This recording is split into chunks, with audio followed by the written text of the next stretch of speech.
Status என்ன வைக்கன்னு தெரியல.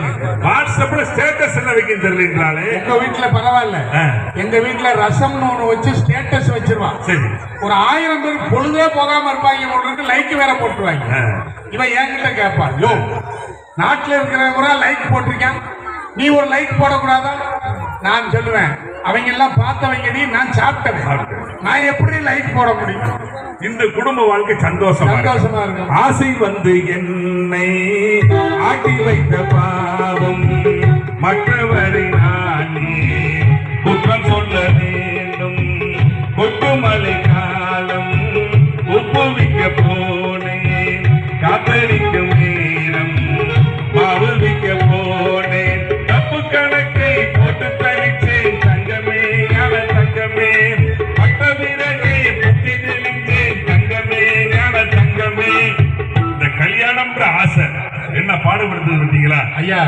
இந்த ஸ்டேட்டஸ் சொன்னீங்கல்ல, ஆமா. நான் இங்க இருக்கிற ஆம்பளைகளுக்கு ஒரு செய்தியை நினைவுபடுத்துறேன். சொல்லுங்க. ஒரு பொம்பளை ஆளு தலைவலின்னு ஒரு ஸ்டேட்டஸ் போடுதுன்னு வச்சுக்கோங்க. சரி, நாட்டுல இருக்கிறவங்க கூட ஆளுக்கு ஒரு மருந்து சொல்றான். அனால்சின் போடு, நோவால்சின் போடு, மெட்டாசின் போடு, அதை போடு, இதை போடு. ஒரு ஆம்பளை தலைவலின்னு போடுறான்னு வச்சுக்கோங்க, என்ன கமெண்ட் போடுறாங்க தெரியுமா? பிராண்ட் மாத்து, மட்டமான சரக்கா இருக்கும், அதனால தலைவலி வந்துருக்கு. ஆம்பளைய பாடு அப்படித்தான் இருக்கு. இந்த 2 பேர் கல்யாணத்துக்கு பின்னாடி பேச வந்திருக்காங்க. ஆமா, அந்த பக்கத்துல உட்காந்துருக்காங்க ரோகிணி. ஆமா, இந்த அம்மாவை பார்த்து கேட்டேன், தங்கச்சி புடவை புதுசான்னு கேட்டேன். சரி, தங்கச்சி புடவை புதுசா? அண்ணே சத்தமா கேட்காதீங்கன்னு சொல்லிச்சு. சரி, ஏம்மா வீட்டுக்காரன் தெரியாம எடுத்தியாமா கேட்டேன்.